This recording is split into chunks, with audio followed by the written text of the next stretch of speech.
வணக்கம். Science fiction படங்கள்ல மட்டும்தான் இதெல்லாம் சாத்தியம்னு நம்ம நினைச்சிட்டு இருந்த பல அதிநவீன தொழில்நுட்பங்கள் எதிர்பார்த்ததை விட பல வருஷங்களுக்கு முன்னாடியே எப்படி இப்ப பயன்பாட்டுக்கு வந்திருக்கு அப்படிங்கறத பத்தி தான் இன்னைக்கு நாம விரிவா பார்க்க போறோம். இது உண்மையிலேயே நம்மள ஆச்சரியப்பட வைக்க போற ஒரு சுவாரஸ்யமான பயணம். முழுமையான தானியங்கி பறக்கும் கார்கள், நம்மள மாதிரியே வேலை செய்யும் மனித உருவம் கொண்ட ரோபோகள், யாராலையும் ஹேக் பண்ண முடியாத குவாண்டம் நெட்வொர்க்குகள், இதெல்லாம் 2050ல தான் நடக்கும்னு நீங்க நினைக்கலாம். நம்மள பலரோட எண்ணமும் அதுவா தான் இருக்கும். ஆனா நிஜம் என்ன தெரியுமா? இவை வெறும் லேப்ல நடக்கிற சோதனை கிடையாது. 2025ங்கிற இப்போதே உலகளாவிய தொழில்நுட்ப மாற்றத்தை ஏற்படுத்திட்டு இருக்கிற முழுமையாக தொழில்மயமாக்கப்பட்ட தயாரிப்புகளா இது மாறிடுச்சு. இந்த தற்சார்பு கொண்ட தொழில்நுட்ப சுற்றுச்சூழல் அமைப்பை நாம ஒரு 5 முக்கிய பிரிவுகளா பிரிச்சு பார்க்க போறோம். Mobility and automation, advanced computing, next gen infrastructure, biotech, அப்புறம் செல்ஃப் ரிலையன்ட் எக்கோசிஸ்டம்.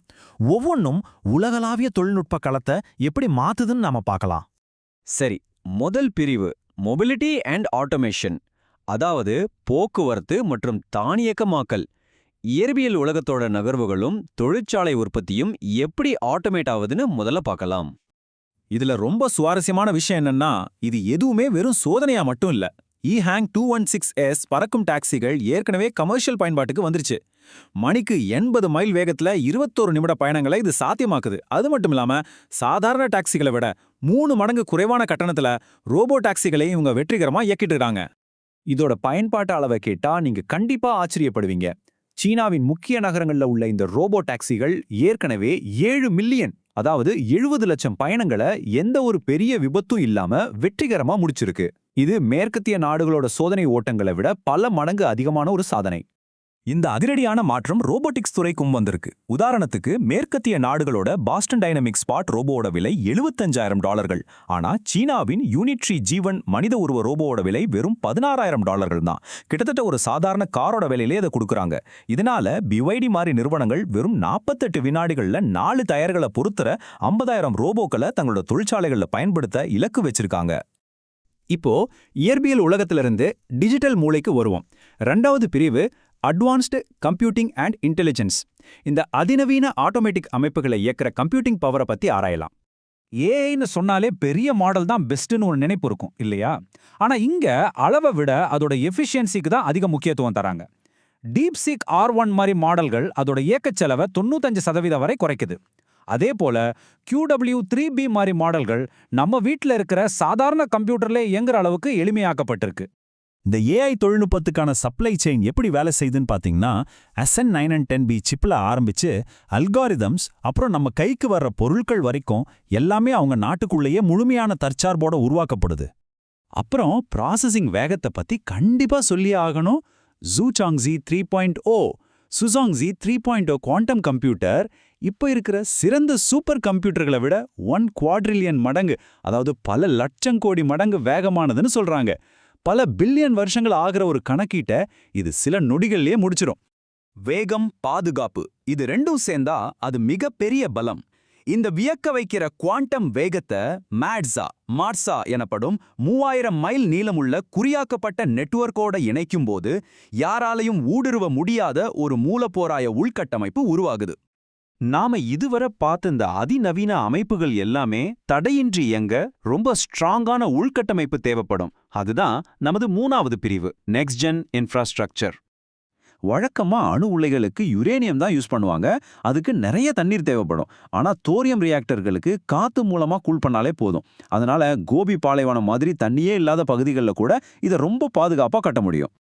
இதோட வளர்ச்சியை கொஞ்சம் கவனிங்க. 2025ல ஒரு சின்ன பாலைவன பரிசோதனையில ஆரம்பிச்சு 2035க்குள்ள நாடு முழுவதும் 200 கிகாவாட் அணுசக்தி உற்பத்தி பண்ற அளவுக்கு ஒரு பெரிய இலக்க நோக்கி இவங்க ரொம்ப வேகமா பயணிக்கிறாங்க. இது ஒரு பக்கம் இருக்க, 6G நெட்வொர்க்குக்கான சோதனைகளும் தடபுடலா நடந்துட்டு இருக்கு. வினாடிக்கு 100 ஜிகாபிட் வேகம். இதோட லேட்டன்சி 1 மைக்ரோ வினாடிக்கும் கம்மி. சுருக்கமா சொல்லணும்னா, நம்ம உடம்போட அனிச்சை செயலை விட இது 100 மடங்கு வேகம். எந்த தாமதமும் இல்லாம இயந்திரங்கள் தங்களுக்குள்ளே பேசி முடிவெடுக்க இது ரொம்ப உதவியா இருக்கும். இந்த நெட்வொர்க் இணைப்பு இயற்கையாகவே நம்மள 4வது பிரிவுக்கு அழைச்சிட்டு போகுது. அதுதான் Biotech and human interfacing. Technology எப்படி நேரடியாக மனித உடலோடு இணையுதுன்னு இப்ப பார்க்கலாம். உங்க எண்ணங்களை மட்டுமே வச்சு கம்ப்யூட்டர்ல டைப் பண்ண முடியுமா? பிரெயின் டாக்கர் சிப் அதைத்தான் பண்ண போகுது. எந்த அறுவை சிகிச்சையும் இல்லாம மூளை அலைகளை புரிஞ்சுக்கும் இந்த சிப் மூலமா பக்கவாதத்தால் பாதிக்கப்பட்டவங்க ஒரு நிமிஷத்துக்கு 50 வார்த்தைகளை டைப் செய்ய முடியும்னு சொல்றாங்க. இது இன்னும் முழுமையா உறுதிப்படுத்தப்படலனாலும் இது ஒரு மிகப்பெரிய மருத்துவ புரட்சி. அதே மாதிரி பயோமேனுஃபேக்சரிங் எனப்படும் உயிரி உற்பத்தியிலையும் அபரிமிதமான வளர்ச்சி இருக்கு.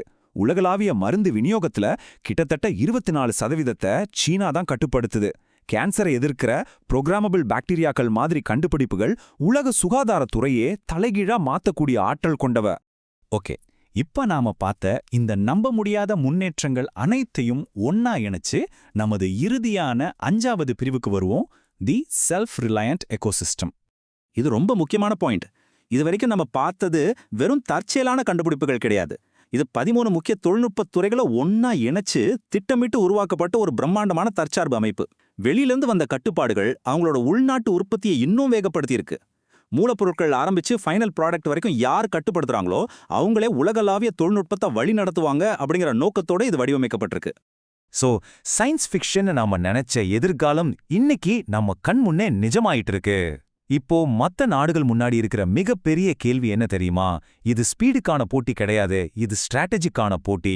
இந்த புதிய டெக்னாலஜி உலகத்துல உங்களோட இடத்தை தக்க வைக்க நீங்க எந்த மாதிரியான ஒரு முழுமையான நீண்ட கால முதலீட்டு முறையை பின்பற்ற போறீங்க? இதுதான் நாம எல்லாரும் ஆழமா யோசிக்க வேண்டிய ஒரு விஷயம்.